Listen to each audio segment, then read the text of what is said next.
اعوذ باللہ من الشیطان الرجیم بسم اللہ الرحمن الرحیم۔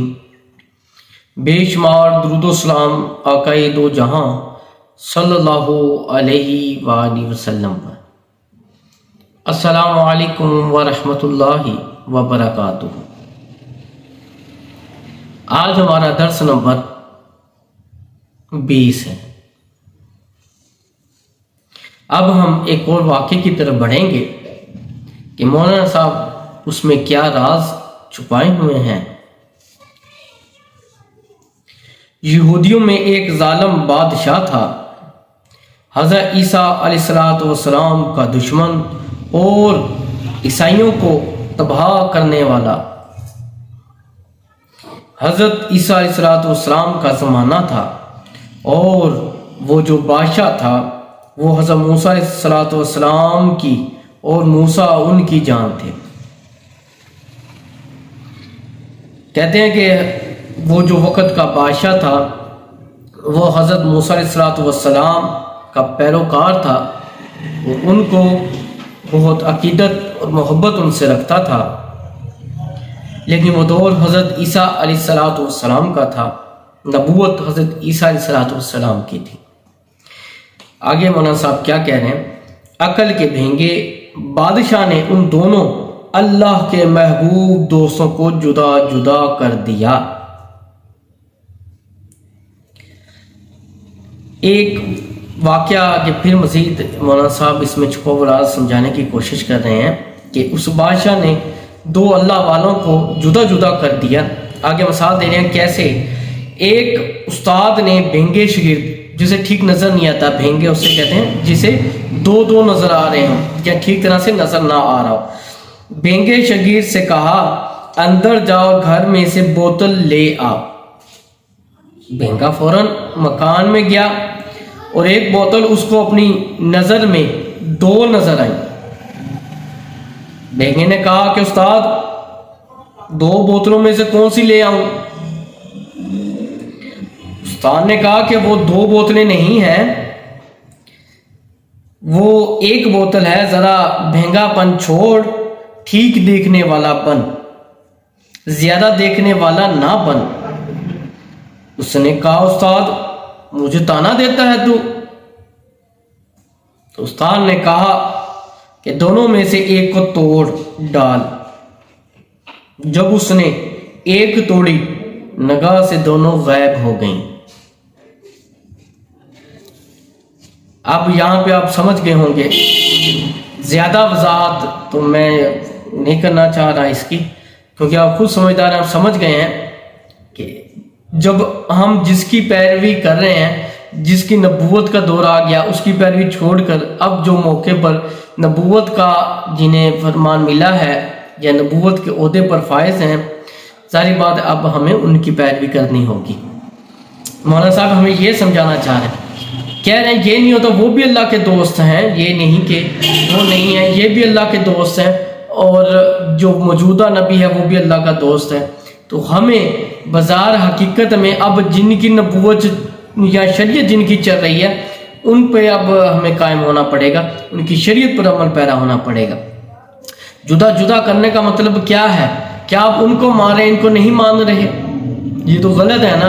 حضرت جو مولانا صاحب ہے وہ یہ بیان کر رہے ہیں کہ علیحدہ علیحدہ مت کیجیے۔ انسان محبت اور غصے سے بھی جذبات میں بھینگا بن جاتا ہے۔ غصہ اور شہوت انسانی انسان کو بھینگا بنا دیتے ہیں اور روح کو سیدھے راستے سے پھیر دیتے ہیں۔ اب یہاں پر ایک راز ہے جو مولانا صاحب چھپایا ہوا ہے اس لائن میں، وہ میں آپ کو بتا رہا ہوں کہ اب روح کو گمراہ کرنے والی چیزیں طالب مولا کے لیے، حق کی راہ پہ چلنے والوں کے لیے یہ ایک سبق ہے۔ شہوت انسانی یعنی کہ شہوت اور دوسرا غصہ، ان سے بچنا ہوگا، کیونکہ یہ روح کو اپنے راستے سے بھٹکا دیتے ہیں۔ آپ نے کبھی کچھ اس طرح کے لوگ دیکھے ہوں گے جو شہوت پرست ہوں، جو بہت زیادہ یعنی کہ ان معاملات میں ہوتے ہیں، لیکن میرا تو بہت سارے ایسے لوگوں سے میل جول ہے. تو میں یہاں پہ آپ کو یہ بتانا چاہوں گا، جب میں ان سے ان کے احوال پوچھتا ہوں کہ جب اس طرح کی صورتحال ہوتی ہے تو کیا ہوتا ہے، وہ کہتے ہیں کہ ہم اپنے آپ پہ سے باہر ہو جاتے ہیں، ہم اپنا آپ کھو دیتے ہیں، ہمیں اس چیز کی سمجھ نہیں آ رہی ہوتی کہ اب ہم کیا کریں. ہم ایک حد سے بھی گزر جاتے ہیں کہ اب ہم نے یہ کرنی ہی کرنی ہے. شہوت اتنی بری ہے. اب اس سے بچنا ہے، یہ گمراہی کا راستہ ہے. یہ شہوت سے بچنا. دوسرا غصے کا بھی یہی حال ہے. جن لوگوں کو آتا ہے وہ کہتے ہیں مجھے غصے میں پتہ ہی نہیں لگتا، میں کیا کیا نقصان کر دیتا ہوں، کیا کیا لوگوں کو دل دکھا دیتا ہوں، مجھے سمجھ ہی نہیں آتی. اور تیسری چیز محبت. مولانا صاحب کہہ رہے ہیں انسان محبت اور غصے سے بھی جذبات میں بہنگا بن جاتا ہے. تو دیکھیے یہ تین چیزیں جو ہیں، غصہ، محبت، شہوت، ان میں انسان بہنگا پن پیدا ہو جاتا ہے. جذبات میں انسان آ کر بہت سارے گناہوں کو کر بیٹھتا ہے، پھر بعد میں پچھتاوا رہ جاتا ہے. تو کوشش کیا کریں ان چیزوں پہ اب قابو کرنا ہے. ایک غصہ اور دوسرا شہوت انسانی. محبت اللہ اس کے رسول سے حد سے زیادہ کیجیے. یہ چیزیں ہیں، کیونکہ اگر آپ غصہ اور شہوت پہ کنٹرول نہیں رکھ سکیں گے تو ہم اپنی راہ سے بھٹک جائیں گے. یہ ایک بہت بڑا راز میں آپ لوگوں کو بتا رہا ہوں، ورنہ ہم سیدھے راستے سے بھٹک جائیں گے. بھٹکنے سے ہم نے بچنا ہے. آگے چلتے ہیں. جب غرض آتی ہے تو روح کا ہنر پوشیدہ ہو جاتا ہے اور دل کے لات داد پردے آنکھ پر پڑ جاتے ہیں. جب قاضی دل میں رشوت طے کرے تو ظالم اور مظلوم میں کب فرق کر سکے گا. یہاں پہ جو مولانا صاحب بتا رہے ہیں کہ جب غرض یعنی کہ مطلب ہوتا ہے تو روح کے یا جو ہنر ہوتا ہے، جو روح ہے، اسے ہم بھول بیٹھتے ہیں.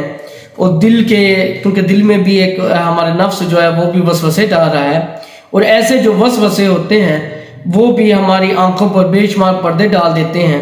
کئی لوگ یہاں تک کہتے ہیں جی اس بار کرنے، اگلی بار انشاءاللہ توبہ کر لیں گے. یہ چھوٹا سا گناہ ہے، کوئی بات نہیں ہے، ہم اللہ سے توبہ کر لیں گے. بے شک اللہ کی ذات معاف کر دیتی ہے، بے شک وہ بڑا رحیم ہے اور کریم ہے، معاف کرنے والا ہے اور کرتا ہے معاف. لیکن اس حقیقت کو تو جانیں کہ یہ ایک شیطانی وسوسہ ہوتا ہے کہ وہ کہہ رہا ہے کہ یہ کر لو، بس کچھ بھی نہیں ہوگا، آپ کر لیں. شہوت اور غصہ، اس پہ کنٹرول رکھیے. غصے میں آ کر ہم جذبات میں آ کے نقصان کرتے ہیں، شہوت میں بھی ہم اس طرح ہی کرتے ہیں. لاتعداد پردے آنکھ پہ پڑ جاتے ہیں، ان پھر ہٹتے نہیں ہیں. اسے ہٹانے کے طریقے کار ہیں، ان سے بچنا ہے. اب ان پہ عمل کرنا ہے، ظاہری بات ہے. اب اگر ہم ان باتوں پر عمل کریں گے، بچنے کی کوشش شروع کریں گے تو بچتے جائیں گے انشاءاللہ. جب کہہ رہے ہیں مولانا صاحب کہہ رہے ہیں کہ جب قاضی وقت کا ہو، جب اس کے دل میں رشوت لینے کی جو بات ہے وہ آ جائے کہ میں اس سے پیسے لے لوں، پھر وہ انصاف تو نہیں کر سکے گا. وہ اپنے جو عہدہ ہے اس سے بے وفائی کر رہا ہے، وہ دھوکہ دے رہا ہے لوگوں کو. تو اس چیز سے تو بچنا ہے، اور ہمارا دین ہمیں اس سے تو بچاتا ہے. اسی کی طرف آئیں گے دوبارہ. مولانا صاحب کہہ رہے ہیں کہ بادشاہ یہودیت کے کینے سے ایسا بھرا ہوا تھا کہ بہنگا بن گیا اور لاکھوں مظلوموں کو مار دیا کہ موسیٰ کے دین کی پشت پناہی کر رہا ہوں، کہ میں حضرت موسیٰ کے دین کو بچا رہا ہوں. یہ اس بادشاہ کا موقف تھا کہ میں حضرت موسیٰ کے دین کو بچا رہا ہوں. اور جو موقع پر جو مظلوم تھے، جو حضرت عیسیٰ علیہ السلام پر ایمان لائے تھے، ان کے خلاف ہو گیا. یہ اس نے بے ناحق کے خون بہائے. پھر تو ہمیں ایسے باتوں سے بچنا چاہیے.